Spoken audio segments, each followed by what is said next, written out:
Hey everybody, welcome to this episode of Bowhunter Unleashed. So we're finally going to really get into archery here. I've really been focusing on a new passion because of a Christmas gift, and it got me into reloading.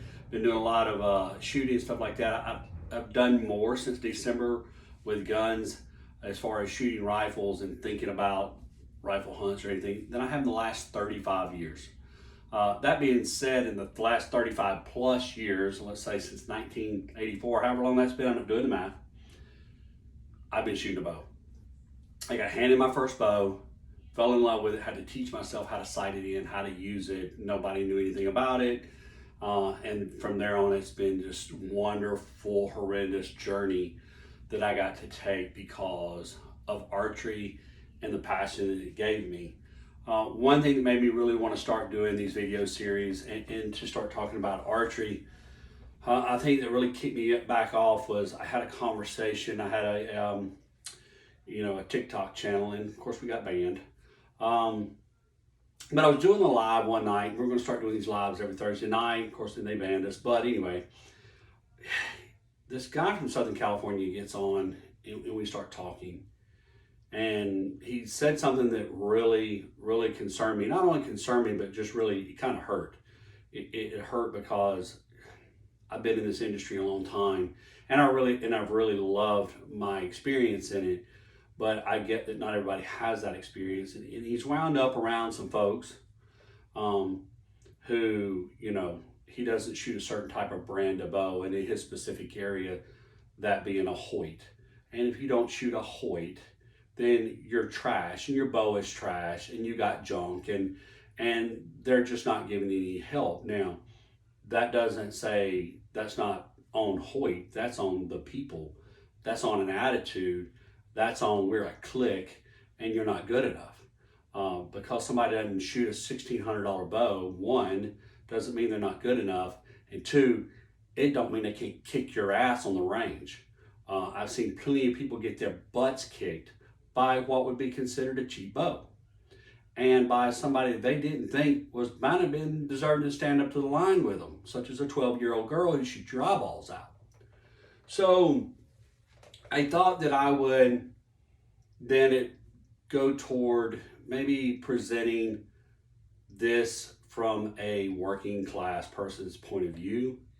I do not push a specific brand. I never have. And I never will.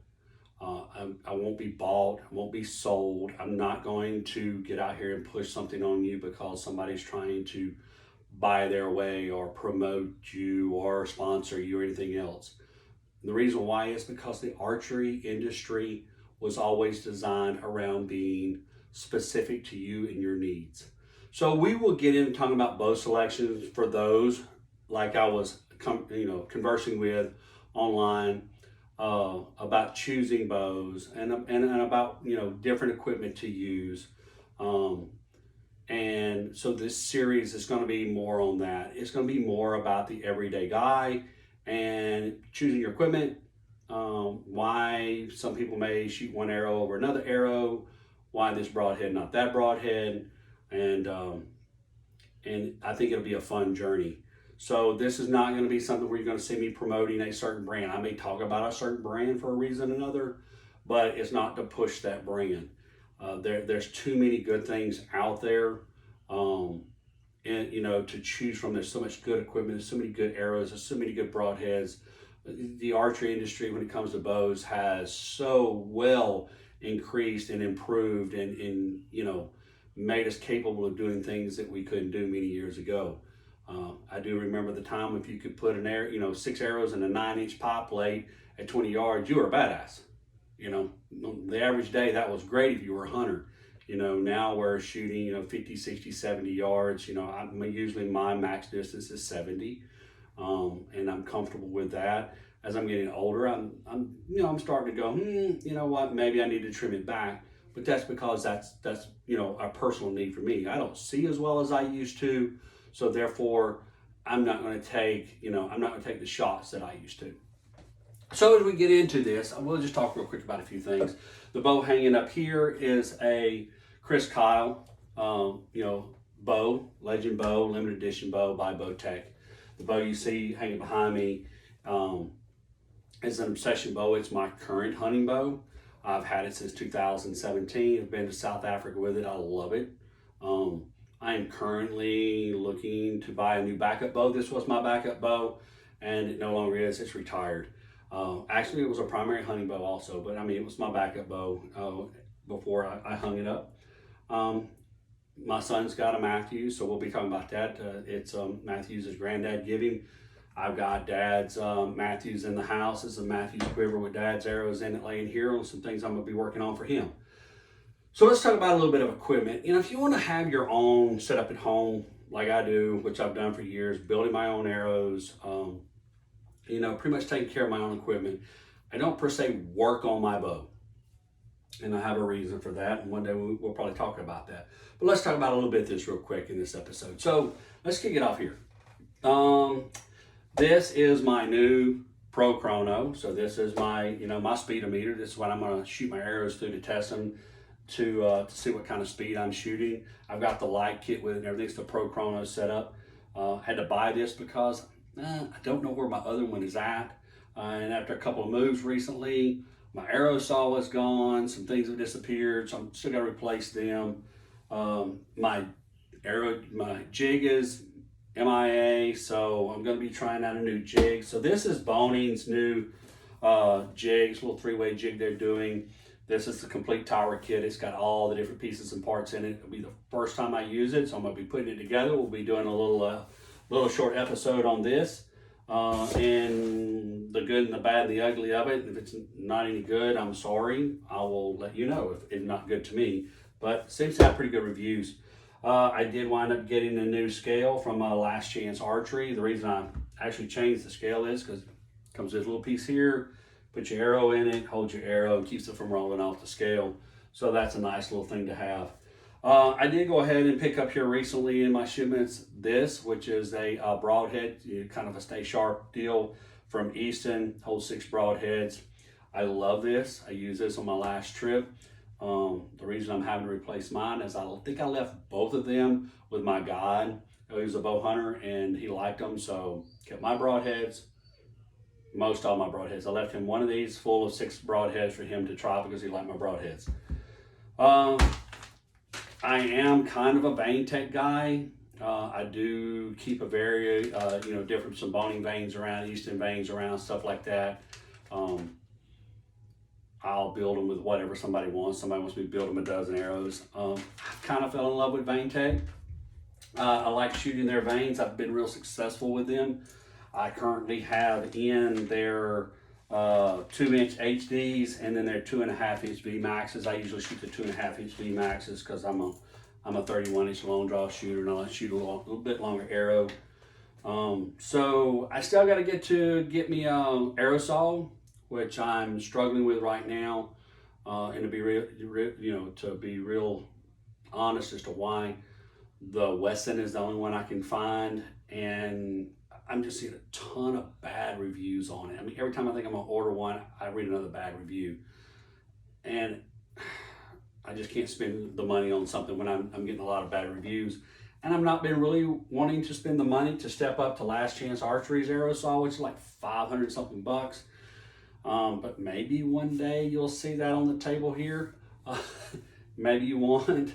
But I've got to come up with something. I mean, I'm just gonna have to bite the bullet, come up with something. Some of the other things that I'm trying out, some new glue, Vein Tech glue, this tack glue and cleaner. There's the the Blazer Bond over there that I'm going to be trying out. I go from a lot of temperature extremes and altitude extremes, and I've had glues before that when they get extremely cold, especially if they seem to dry really quickly, tend to not hold so well in extreme cold. So I'm going to be trying a couple of things out to see if I can get around that, and I'm going to test them. I'm going to freeze them. I'm going to find out, I'm going to take them down what the freezer take them down to anyway. I'm also going to be testing a new broadhead, and I'm going to test probably several new broadheads. And so just for all honesty here, my last trip to South Africa, I shot dirt naps and double beveled, and I was very impressed. I'm not saying I'm going away from them by any means, but I am doing some setups with Dad. We're going to change some things on him, so I'm going to be testing some new broadheads. But I really love the Dirt Nap broadheads a lot. What they did in their performance in the field on such big game that I was after, it was phenomenal. So really no reason to change unless it just don't match my setup.